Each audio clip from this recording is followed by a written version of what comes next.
सबको नमस्ते, जय Yeshu. Very very good morning to all of you. देखिए मेरे प्रिय मित्रों, मैं आपके सामने एक परमेश्वर का दिव्य वचन लेके आया हूँ।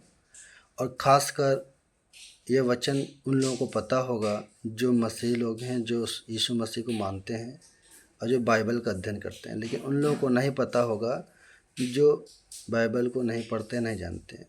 लेकिन ये वचन पूरी मानव जाति के लिए है। और ये ना तो मेरा वचन है, ना किसी मनुष्य का लिखा हुआ है। ये वचन स्वयं यीशु मसीह जब इस धरती पर अवतार लिए थे तो अपने चेलों को उन्होंने ये शिक्षा दी थी। और ये वचन क्या है? यदि बाइबल में आप मत्ती नामक पुस्तक पढ़ेंगे, उसकी 5वीं अध्याय और 44वीं आयत, तो उसमें साफ साफ प्रभु यीशु मसीह कहते हैं कि परंतु मैं तुमसे कहता हूँ कि अपने शत्रु से प्रेम रखो, जो तुम्हें साप दे उन्हें आशीष दो, जो तुमसे बैर रखे उनका भला करो, और जो तुम्हारा अपमान करते और सताते हैं उनके लिए प्रार्थना करो। फिर से मैं एक बार रिपीट करता हूँ इस सुंदर से दिव्य वचन को। परंतु मैं तुमसे कहता हूँ कि अपने शत्रुओं से प्रेम रखो, जो तुम्हें साप दे उन्हें आशीष दो, और जो तुमसे बैर रखे उनका भला करो, और जो तुम्हारा अपमान करते हैं और सताते हैं उनके लिए प्रार्थना करो। देखिए वचन जो मैंने पढ़ा आपके लिए, ये है बहुत कठिन, है ना? ये आसान नहीं है करना। भाई, जो मुझे सताए, जो मेरा अपमान करे, जो मुझसे घृणा करे, जो मुझे श्राप दे, मैं उनके लिए प्रार्थना करूं। It is very difficult to pray for them, those who hates you, those who insult you, those who persecute you, those who abuse you. So how should I pray for them? Huh? But Jesus say you have to pray for them. You have to pray for them.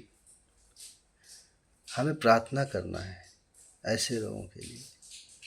हम उनसे नफ़रत नहीं कर सकते।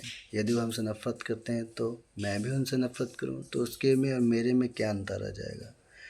जो मेरा अपमान करते हैं मैं भी उनका अपमान करूं, तो उसके में मेरे में क्या अंतर आ जाएगा?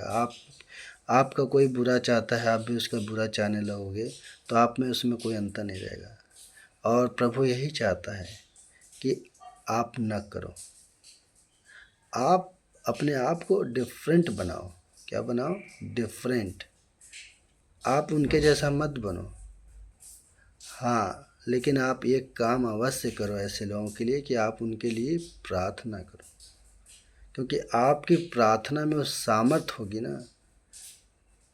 विश्वास की जो प्रार्थना आप करेंगे परमेश्वर से, यीशु मसीह से, वो कहते हैं कि आपकी प्रार्थना के द्वारा मैं सारी स्थिति को बदल दूंगा। तो ऐसे व्यक्तियों के लिए जब हम प्रार्थना करते हैं, ऐसे व्यक्ति को जब माफ़ करके उनके लिए हम घुटने टेक के प्रार्थना करते हैं, तो ऐसे लोगों के दृष्टिकोण को, बिहेवियर को, जो सारे बुरी आदतें हैं, प्रभु उनको बदल देते हैं, उनकी सारी आदतों को छुड़ा देते हैं, और वो भी एक अच्छा इंसान बन जाता है। कहने का मतलब है कि ऐसे लोगों के लिए हमें प्रार्थना करना है जो आपसे नफ़रत करता है, आपसे घृणा करता है, आपका अपमान करता है। उनसे नफ़रत नहीं करना है, उनसे क्या करना है? प्रेम करना है। क्या करना है? प्रेम। क्योंकि ईश्वर प्रेम है, और जब ईश्वर प्रेम है तो हमें भी प्रेम करना है।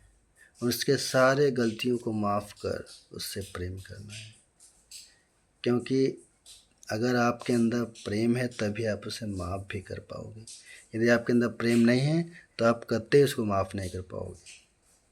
तो आप सबसे यही निवेदन है कि इस वचन के द्वारा आप सब इस चीज़ को फॉलो करने की कोशिश करिए। खासकर मसीही लोग जो प्रभु में विश्वास करते हैं, और जो नहीं करते, नहीं जानते हैं, उनके लिए भी यही मैं कहूँगा कि ये बहुत अच्छा वचन है, एक बहुत अच्छा शिक्षा है। और हमको लगता है कि बहुत सारे महान महान भक्तों ने भी यही शिक्षा दी है कि भाई दुश्मन से ही प्रेम करना। आप जैसे कहा जाता है कि अगर आपके घर में कोई दुश्मन भी आया हो तो उसको पहला पीढ़ा दीजिए बैठने के लिए, उसको उसका आदर सम्मान करें। तो कहने का मतलब यही है कि आप प्रेम करें ऐसे लोगों से, ईश्वर आपसे प्रेम करेगा। सबको धन्यवाद। Thank you so much for being with me, and once again I will meet you with next video.